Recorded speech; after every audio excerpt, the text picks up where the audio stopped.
lau fionga fong fitalai. Aftai fo i lau fionga male. Ia lau whainga ruenga mole. Tari ngā sua, tau mawhitanga tape ina ma sauni a wafo i le. Pa ia male mamalu al paremene. Ia whaatalo whaalo i atu. I lau fionga le tai o le malo. Ma le kapeneta. Ia lau fionga fo i le tai. O le tuangai. Ia malei tu o le mota i le mamalu al paremene. Lau fionga le whanga vitalai e tau wala atu. O le atu na lunga o le neitu malo. E sila alofa i sui o le atau wā mo le nofo le nei. Fai mai na latou mau. Nei mea ane wa whaatu mai se sui tau wā mai atu numa mau. Ona te leo le a whaina. Ia, sa tali lava i ai wha marumang. Le ai se mea wha pena o tupu. Le ai se vaenga wha pena o Tulafono o au mai vaenga lea. Fai mai le si vaenga le atu ngalunga. O le mele sa iai. Manai e o le palota le sa fai le lua wherua tas. Nai loa mai ai sa la fai tangata e malo. Anai na vaenga la iti a na wha au popo i tu moane. A le mele sa iai. Po le alo manu malo mai sa la fai tu lo. Po nu i tua. Ai vatu loa palota i tonu i polo. Po special vote lea. Te le lo le fai. La wa fionga al fonga vitai, o atunga lunga. Po lenga o le tu malo. Ai olona lave. E ta ua le faa mala malama. Ina ia malama sui o tu malo. O le Tulafono. Wana o le lesi tala ina lava. O sui palota. Olona winga. Ila u whalongolongo, ma le mata u whalongolongo. Ile sau noanga le fionga le mingstai ona le Tulafono. Ua whawhainga o fie ona restara tangata. O lona winga la. A whai online mai New Zealand, Australia, Amerika po fea le tua le lalolangi. E online mai ai. Le ai ala se senga ma le online mai savat. Sa lenga po fea lava le tu malo. Ai paua leo le mem na umi ai. O le fio mai masuma i e file lei, i a fingerprint, i a mononata. Pei pau i o vaenga, sa i ai popolenga, i a ai ua wha amala malama. O atu nunga lunga, ma popolenga ia, sa tau pole ai. E o winga o le wha moe, o le nei tu malo. O wha fita auli. E mai tau wina, so se mea fau. E iai au na whaafitau. Si sila fau tatu pro keti miliona tulou se iau wo ia. Fato atau a mata. O le ale tala. Tele o whaafitau li le tutupu. Fato a iloa isi whaafitau. Ina ua whaasavali por kalambi. O le ale taimili nei. Ua fofor whaafitau. E wha pēnā foi, se la ngono le nei tu malo. I le latou sila malvava ai i le nei tu Tulafono. Lewa mata o na tatawhata. Ua na o le lesi talaina. O sui e palota. O ni whaafita au le tutupu mai. I le tali tonungo le nei tu malo. A tātou ngālu lue whaatasi. Ua whaiti tia ma le ein whaafita au. I le fautuanga le tu malo. E le mawhai. O na ngalu lue na o le komisino whainga palota. Ma le minista, ma le mtanga luenga. Ai a ngalu lue whaatasi uma mtanga luenga le malo. E peo le fono whaavai. Wale upo moni lau. I le tau mawhai e fufulu tulou. Pe kilini le rola. Na o sui al fono whaavai le tono le afia. Lau te iloa matangata ese, matangata moni, matangata tautino, ma sui whaamaoni o le nuu ma le tu malo. Awa e vatu lo a fai e whaatanga mai e komisina ma le minista ona tufa mai lola le ia iata I to tono fon whaavai. E ngā lulu e li fai pule malana fon whaavai. E whaafai ngō fie loina. Ona whaamamale lola. Ie ua wala au iei lea tua. Ia mai la tau foi. O loa au mau ia tunu e mau. Ia mana mea pito sili na whaale tō. O e le eini pi tanga. Ma e le ai se anga waa. E pā lota I te tono I tū malo te tasi. O le whautuanga le nā. A le nei tū malo. I le nei Tulafono. O le tūlanga o le whawhita auli. I le nau whailo atu. A ngā lurue whaatasi. Tātou. Ona maua lea. O le solonga manuia. O le tau mwhainga le minista ma le komisina whainga pālota. A vesili mai le mātou tū malo. Wa tele Tulafono. A le ale tau pese sa pese mai tua.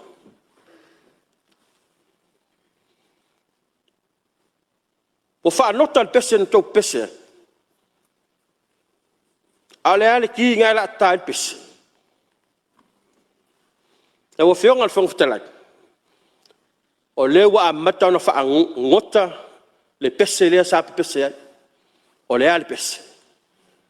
O le a ngā waa tangata uma mai atu nui mamau. E pā lota I le whainga pā lota tele leo le atapin. Lona winga. O le Tulafono I le tae au le nei. O le si lea nota o le piano le la ata. A o le ki o le pese. E loa fai e. Ma malama le ta piano le ki sili ni whainga o fie. O le ki le ka o le ki si. E le hai ani me whainga le omi o le nota pai pa. O lona winga a fai o le masini le la amai. Po le stala le la fai. O le whainga o fie lea. Le stala mai lunga. Savai. Whainga whangwhitalai. E mai se atu mau. O se amanoa. E whainga o fie ila vare. Ia.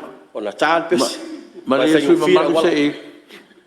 Ia, se tula mai sui o vai mongon mutasi o la se bea o fia. Yo se me fia whamalam lama. O e sui nei o se sui foi on matou te Tulafono on matou komiti. I ui foi o yein tulanga I whamasinonga foi on malo. Ia ele I whalo alo ea ono te Tulafono nei komiti. An me fia whamalam lama.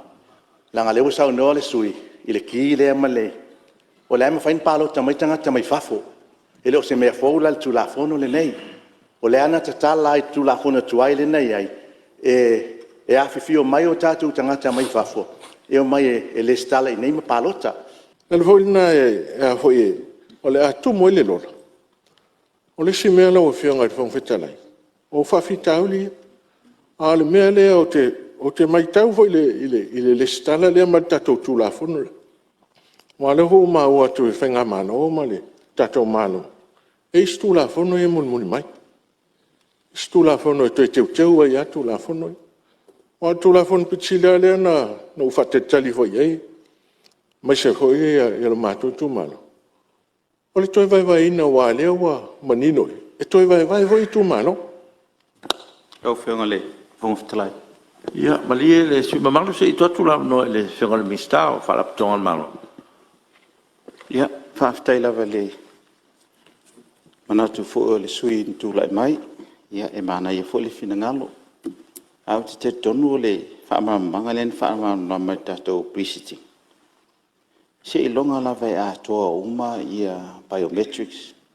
Atoa uma o na whai au o ata ia mau whatoa e alula ia I lunga lola. O lo malam na manga na ia mea sa whaamamanga mai o lona winga. Po le a lava la lo le stala mai online. Ia ele mwhaiantu ua lo suafe lunga lola. Se I longa lava o uman whaatino. O te taton. E whapena fo ini sa mua. A e ruatu fo I le stala lo suafa e le whaia mea ia. Ia, o te taton le whanau no mai le sunga fo I le komsino whainga palota. Ele mwhaiantu ua I lunga. Lono winga e invalid. A invalid. Lono winga ele whangaina. Le ngā tonu nā le tau mwhai atu iei. Le ngā e ia nei po le ngā le mea lea. Nei polenga i le ngata i le forward system a whai e tuu i tono e le i mai, a le mea le tono le sta.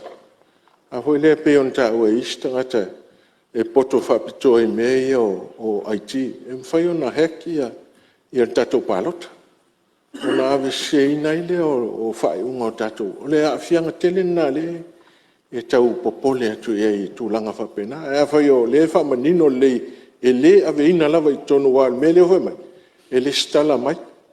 I le tūmalo le la le stala iai ma ave i tō. Ai a whai e moni la le whaalinga le al minsta. Ia te tonu smelina. Ai o leo sau tala i le. Tūlanga leo o le mele o le a fo i o le palota. I le tele o a fo i o tatou tangata i e palota mai. Se mele le tele mele o le palota mai o tatou tangata mai fafo. Ai o le anga wha fo i mele o sitse. Ia leo e le tatou o le first generation ma le second generation. E anga wha ai le mele o sitse. Ai e le popole nga wai e le i swate tainga whaingofia o mātua e sa mortina e watu se atunu ese ia le tama. Whanau mai leo le lalo e awha Samoa ia whate tainga o se intia awha le intia. Ia toi nofo le awha Samoa lea ma le awha intia nofo masisi intia. Mua mai wa kuata ia Samoa le iei lea. Au ni tangata. Ele i o mai ai Samoa. Matua le malama i tatou tumano. A le la sa wele stala. Wa le nga va i sitse. A le foi mai ia le Tulafono. E whailoni mena inofo. A le o ai ron tamamo rona matu. Ele inofo ai Samoa. Ele i o mai Samoa. A le wa sau le tupulanga lona lua lea. E sau mai, ele i o mai le malama to il tatou. Ai le anga o le uanga va ai i le sitsen. Ele mwhainta tawhian mena. E la lo tonu. Pa lota fai pong saad, pa lota le atatou. Wawo ele malama nei tangata. Ele mwhainta to avise sitsen i man tangata anu Samoa. Al toto la e o le kuata Samoa la e. A ukor kuata i le tunu ese. E langa me tupu. Ele mwhai wanta tuto ese matato Tulafono o sitsen Samoa. E o lona winga. Tato palota le la fai. Palota e tangata ese. Tangata e le malama. Le loa tato le tautua le. Lusu fai tu lai tono i tumano. Ia la fōringa mai se palota e alu i ta inga. A le ala ta inga hoile le telo. I ola palota na palota ia. A le tato palota le Fonftelai. Ia. Maria sui mamalu. Ia se tulai mai le. Ina Nei nei sta fatoanga. nei loloto tele atu le whaolo atau al sui. Ia, o le whaafonga mai, le paia malmamalu o Samoa lai le lalo langi atu. Le lato entitlement lea. O le la matana vai i wana wa se ator Tulafono. Tatia mai o le faasolosolo atu le. Ta penanga o le me tonu ale te atu ngalua. Afo i le faasolosolo atu langa le ta te fina nei. Se longa o mai nei foto a fai le stala se longa o mai nei foto a palota. Le ta pena o matu ngalunga na. E tu sa le stala o tangata i nei online. Se longa e sawe o milona lima. Pato a tono lola. Ma le tangata le stala mai New I le taimin nei. Il taimin nei. Ala me le te atu ngalua i le qualification o tangata lai fafo. Le ta pena il minister Tulafono. Tailo. La Tulafono lana. E la pena o tangata na whana nau nei e amata. Ka fefe a Samoa la puresea. Afo le lunga. O i whalonga il palemeno Samoa. Le upule na le walu fefe. Nei palota mai fafo e pule e sea le malo le atunu. E leo le anganga le na. Le anganga apo mai le atunu. Fai le whaaloalo ma le lato wa ia tatau. Wa le whana tau tua. Sa no fo inisi ana nafi. E sili atu le tau tua al Samoa le nei. I Samoa le no foi fafo. Talo fai. Ua tātou te manatu whapena. Langa tātou te le loa le mela e whai le ao ma le pō. Tangatara i tau malele. Lua so whai tu la. Tau tua na. Le tau tua i a inga nuu mawhioanga ma le kālesia i nei. Aua nā nei tātou tāwa wā e al mea nā. Tā ua le tau tua la tō mai whai. E o manatu. Nei te ua e lo loto tele. Pa toso pele mea nā o le apule e sel pale mene. E le tupu. E le tupu se me whapena le tala whaasoro pito Samoa. E pule e sea. Se vanga nau tātou toi oi whainga whakolone. Ma me sa pule ai tātou. A tātou te le toi tūto tasi. A tātou ia mai a minister. O le ti sai natu le awala. E ma whai ai o na pālota mai whafo. Ono le amana i o le lato ai atau. O se ni atu leile. Au lau whionga li whai pule. Ia, saro leo whaalonga le. Ei. O sa manatu e tu mai pēr le minister e whamatala. O le akiri ai confuse e tangata le tu mai o le minister e leo se minister whenga palo. A mesa le upulea. Whatari mai se i whai faasolosolo. A mea whai whapea Tulafono. E pasi le mea whakari la e se faasolosolo mai. Ana mai a tol Tulafono. E le ai se pisol o motor nei. Ia, o le, ia se tu le mero whenga minister. Manatu e le whai se whawhina ngai le upu. Tuilaepa, o lau ngangana na sa ngangana ia so ia o le faasolosolo. E le mawhaina mai uma o le whatoa uma le komisi sue. Na mai ei mea tāpena penatu. E le mawhaina mai e se teimistasi. Tātia mai ei whainga whaavai nei whainga malo fau. Pe o te tū atu, o au le sui o le kapeneta, is a collective responsibility. Ma tō te sosani ministale tat. Mamanga nā, ua uma le taimi nā tō atasi a tangata sa tau tala uma. Ia, O le mewi Ale nganga nā tauna whamamla matu. o mo meo le collective responsibility. E o whakasi le kapeneta i se tonu e whai. Ai leo le whai o le tonu e kapeneta. E alu ia lea e se le metu ai. ia, le o maua le whenangaro. Ia, ae, manatu foi. Ia, o lo o whai ale tiuto le kapeneta lato, ia whapena, o na whenangolango mai. Ia, ua lava le whamausari ino le tato Tulafono tong whito whaofi. Mele, ia, mali e rau, ia se. Tau whionga le. Manatu o le ale e toi whaisa whawhinaunga. Ia. Lau whionga moli mau mai le atunu. Tasi ale aunga na whaile Tulafono nei, ia ta oto e langa tonu, whamoe moe o le minister ma le kapeneta mali e le ana. Si au soso ni atu i lau whionga. Ia ua so whaalava mai fo le to ina whaaleanga na meno tau mwhai atuai. Ia, Ere se mea e tau whaleanga. E a manoma to i se mea fi whaatau. So se teimi. Mea leo whautue na fo i le minister lo tula i mai. E mātou tu fiu whalongo le minister e ana tonu le Tulafono. ia, e tal se un le leili fuea, mon teimi o lau whionga te teili tuangai. Whenga le whaamuli o tulava ia te o, ia, ona mai leo atu ngā lunga ia, ua e sauno iai.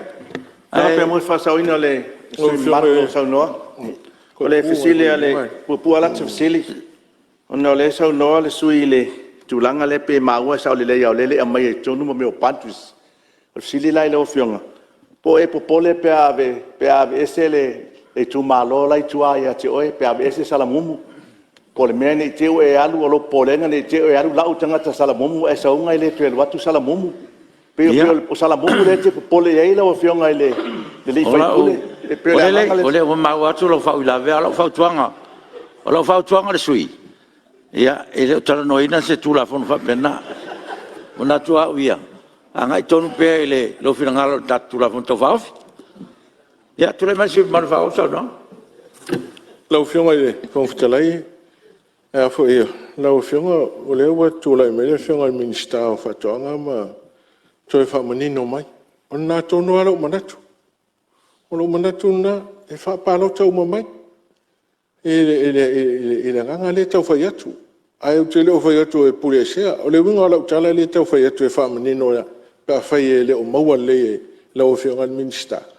Whawhia tangata ia e le no ta ua. Le ua isi tseini ia.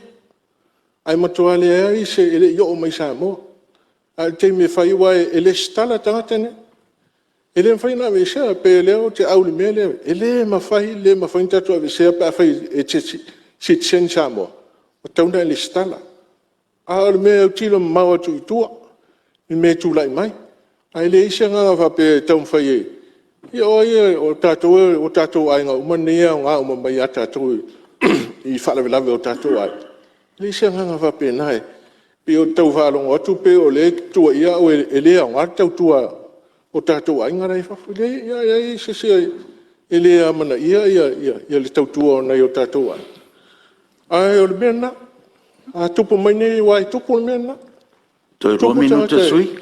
ele yo mai sa mo ale la le stala ai la le stala tu palota o fe fa yelan fi feeling o mena e tala I tuar manatu o me tupu langa le wa fi Tulafono ane la ho te tau mai tau be no fa yetu ai o le wa mai le Tulafono nei le stala lo ale foi to te sauno mai e toi vai tu malo o lo no winga I lo te tununga o le mena tau foi mo vai tu malo to le stala le o lo no winga uman vai ya o uman le stala to a sau Tulafono vai ai tu malo to le stala voile no winga o to le lua felo fito tau fai an mena nga le sau no o to le fai nga malo e to vai ai tu malo al mena tau fai mo Ya, mas Yesu mo sei. E a velo tu la so atu e tawan mal mal sui. Ya, o le tulanga le tau fai atu. Ina ita o to lang o kiringi ngore lora len ka ko kalongo ai. A vese ka ka feoki, a vese ka ka ko si kumal. E matai nei. O le stala le te atu ngaloi. O manau. Pa ma malama le minsta mal hulol mtanga le. Ala le fai criteria tangata tong le sitini le te atu ngaloi. Ele fa vale le stala mal tato ofisa e vai atu al tangata ile te tau na qualify. Ya fai lapa. E pe no so ni atu tulang o te tau ona amata.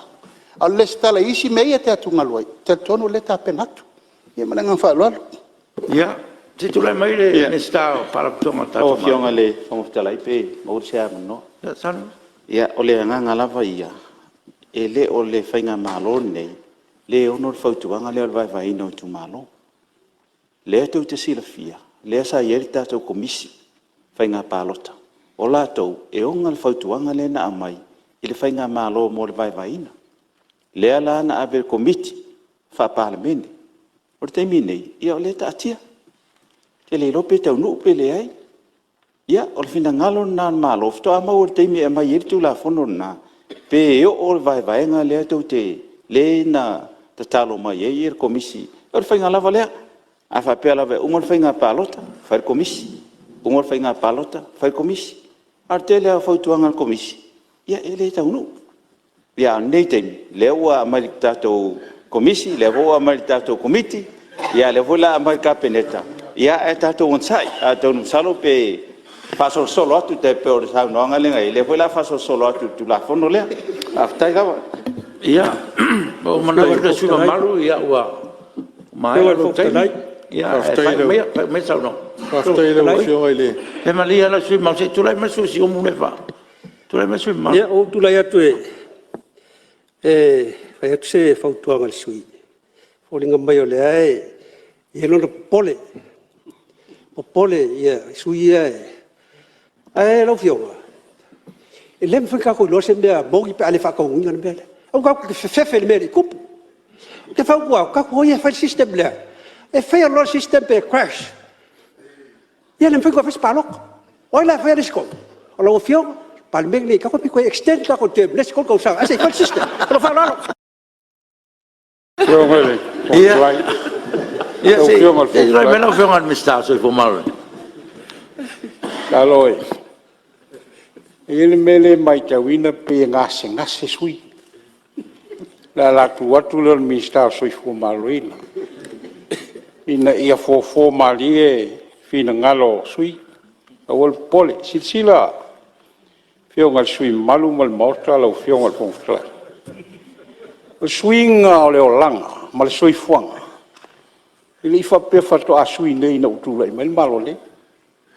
tele mena sui ya tisi o sui nga matango pie ma le lei salu ngala lo le sui nga le awala e Tuilaepa vatu le lal mena iai na solo te ngat ale al mele we te mile tua se lau pasen o sui nga lane le popole ai a fai pule le laitu e le ni mea fou ale ai ni suinga tato ai le afua mo telefoni fa va a fua yaso ia tasi al le ti oile nu e o uma ia te ngata e fa longo ia tasi le telefoni la le vai tau le mo tato vai o ia telefoni fa va sa le foi o tato te mi oso tato lai suinga le lang a ua tau te fefe suinga o le fautuanga na lo sui le lo pe sui atu le melea sa uma mai o tau ai oti ai matou wa suinga na sa fai fo el naitu ina ia sa o tau ai oti matou alal metu na fai inga le anga le chapi i suinga na dala leo lo tu ia tu malia ia fautua i mere lei ai awol fautua i me watili ai ona sel Tulafono e ti ana i me lua ia tau fia uma malele ia al fautuanga na o lu tu ia tu na ile fa fo ia fa pitau le ia afia ni mafofau ia ona tele le o tato ai familia tu sui e na bang le ia o tau ngaso ai na no famna swing tele le sa fai mai tato tulinga mai sel so ipon o le olanga ia o swinga faftai ni le tato ya lau fionga le si malu o tele ngi fa kwa wa ba ku lau fionga le fo talai ya fo yo o le o mai tau mai ya sa langa i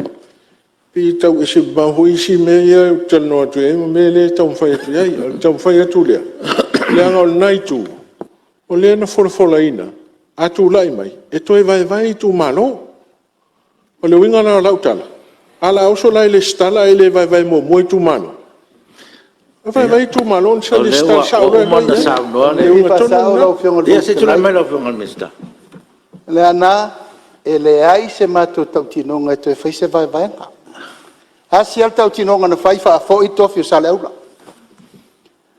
punan tau tino mal palota me tata mai fa o tu te tele nan mato tau ve a se opus to vai lo sa no minsta tal men fai na fai le commission of inquiry e sa wela to fautuanga le ilo le taimi nel cabinet le la tu ala lo tu pe ta tia mai o le so lo pu del taimi nei e ma fa solo atu tu longa masan ya ya malatu lo fionga fon ftala ya se tu le mai lo fionga su fon ftala ma li su mal Sa le ia se manatu e fala lave le la unga sa fata ai ona wa maua tua le falongo le saunoanga e o lo fa pe mai i se tua lalo le malo e vai tu malo o la fsili wa mai se Tulafono tau fa o fie vai tu malo la nga o tai fono lo te fa tali le matoli poti na ave kapeneta mal pulenga al malo ale o te mau atu ia o te fsitu sa o tu la wa mai la Tulafono vai le tu malo wa o stanga ta no mna vai tu malo ala nga fa lo ya o fionga fon fetalai ya se tu le mai ala menino le si Tulafono lo fionga su tai ni si Tulafono fa fi mai to e tu na ia tua oi tato tu malo paul bele menino e sa uno ia le mista fa to a fo i to fi sa daula le ala fi sili sui le sa uno a fa fo i la to fi sa daula e a fi ai la le stalla be le sa uno ai ma tu ngalo no fini wa pe e se la le tu malo la e se sa fat le tu la mai o salve ia o te fautu ina sui e le se me la tadi for si o te fautu ole o tulanga ia ia pe vo ar sidia no ma me modanga oia vai manga no me mo ia la to soia la ufenga sui malu i ngame al meia o tato Tulafono to fa ofile tal noina le si pele sa no manino ia minstal capeneta ile fuanga le ona al fautuanga al comisi mal comiti fa pal mene pena ia le ngalo e pal ia capeneta terminei ia se so netu na o mai alo temi o fionga le fon fetalai le o O le ua saunoa ia le Minister of Whatoanga. E tau ahoi la no tali whaamaramana mai ai. Matua fia le matotu mano. Le stala le. O no inga. Toi fai fo le singa luenga le stala ile. E se le stala le la toi fai. A toi fitu nai fo. Toi fai fo le si le stala. A la ua ila Tulafono le tau au mai nei le ua faasolosolo faonga tonu mai. E ia vatua la o fionga le fongatalai manu. Pe o tau mua mai tawa le solfanua e muli mai tua solfanua. Lau fiong le fongatalai oe se malia ia Ia, se tu mai lo fionga minister. malia ia ona te malama e te leo fia malama. Tato wo na te malama e ia ngai. Fai e baenga nai fa fo ia isi me don't fa fo ia. Don't worry and don't stress.